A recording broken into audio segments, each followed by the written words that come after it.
अब हम देखेंगे दानियल और स्वप्न। दानियल अर्योक के पास गए और राजा ने सब दरबारियों को और विद्वानों को बुलाया और दानियल जब राजा के सामने आए तो दानियल को राजा ने कहा कि क्या सचमुच में तुम में इतनी सामर्थ है और तुम में इतनी बुद्धि है कि तुम स्वप्न भी बताओ और उसका अर्थ भी बताओ।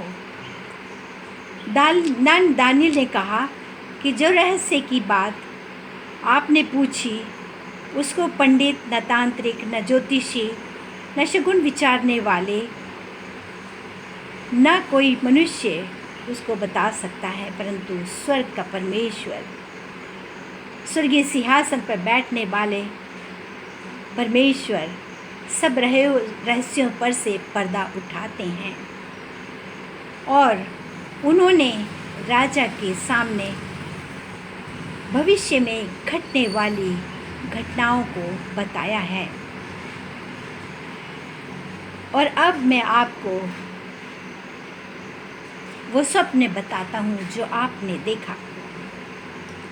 और दानियल ने बताया कि महाराज, जब आप पलंग पर लेटे थे तब आपने मन में ये विचारा कि भविष्य में क्या होगा, और परमेश्वर पिता जो रहस्यों से पर्दा उठाते हैं उन्होंने आपको ये रहस्य प्रकट किया। आप ये मत समझिए कि मैं अन्य लोगों से विद्वान हूँ, नहीं महाराज, परंतु परमेश्वर ने ये रहस्य मुझ पर प्रकट किया है ताकि अन्य लोगों का नाश ना हो। आपने ये स्वप्न देखा कि आपके सामने एक विशाल मूर्ति खड़ी है और वो बहुत ही तेज़ी से चमक रही थी। वो बहुत ही ज़्यादा ऊंची थी और उसका रूप भयंकर था। उसका सिर शुद्ध सोने का था, उसके वक्ष और भुजाएं चांदी की थीं, उसका पेट और जांघें पीतल की थीं और उसके पैर लोहे और मिट्टी के बने थे। और अचानक एक पत्थर अपने आप उखड़ करके मूर्ति के ऊपर उसके पैरों पर गिरा और उसने पूरी मूर्ति को चकनाचूर कर दिया और लोहा, पीतल, सोना, चांदी, मिट्टी सब चूर चूर हो गए और वे पवन के भूसे के समान उड़ गए। परंतु जिस पत्थर ने मूर्ति पर प्रहार किया था वो एक विशाल पहाड़ के रूप में स्थित हो गया।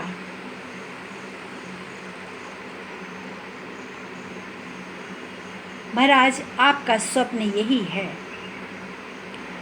और आप उसके अर्थ को सुनिए कि महाराज, आपको राजाओं के राजा, स्वर्ग में विद्यमान परमेश्वर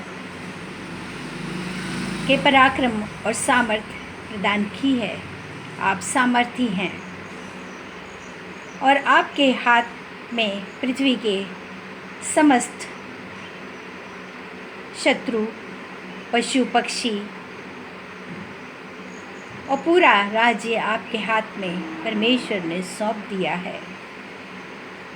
आप ही मूर्ति का सिर हैं और आपके बाद राज्य 2 भागों में विभाजित हो जाएगा और उसके बाद जो पीतल का राज्य है वो और भी शक्तिशाली राज्य उभर कर आएगा और जो चौथा राज्य होगा वो जो पैर के रूप में है, लोहा और मिट्टी के रूप में। उसका ये अर्थ है कि वो राज्य 2 राज्यों में तो विभाजित रहेगा, लेकिन उनमें मित्र भाव रहेगा।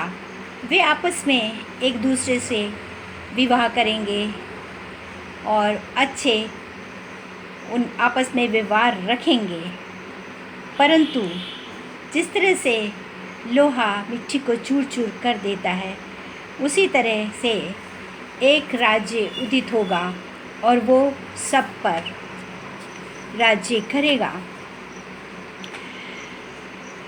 दानियल के द्वारा बताए गए अर्थ को सुन करके राजा बहुत प्रसन्न हुए और उन्होंने दानियल को साष्टांग पृथ्वी पर झुक करके प्रणाम किया और उनको दरबारियों से आज्ञा दी कि उनको भेंटें चढ़ाओ और उनके सामने सुगंधित धूप और अगरबत्ती जलाओ।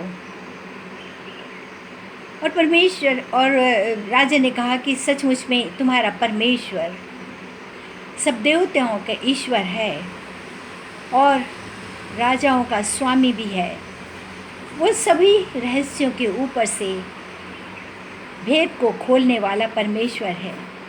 केवल तुम ही मेरे रहस्य पर से पर्दा हटा सके हो।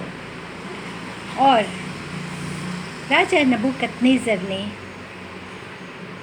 दानियल को दरबार में सबसे उच्च पद पर आसीन किया और उनको बहुमूल्य उपहार भी दिए और दानियल को बेबीलोन देश के समस्त क्षेत्रों का शासक भी नियुक्त किया।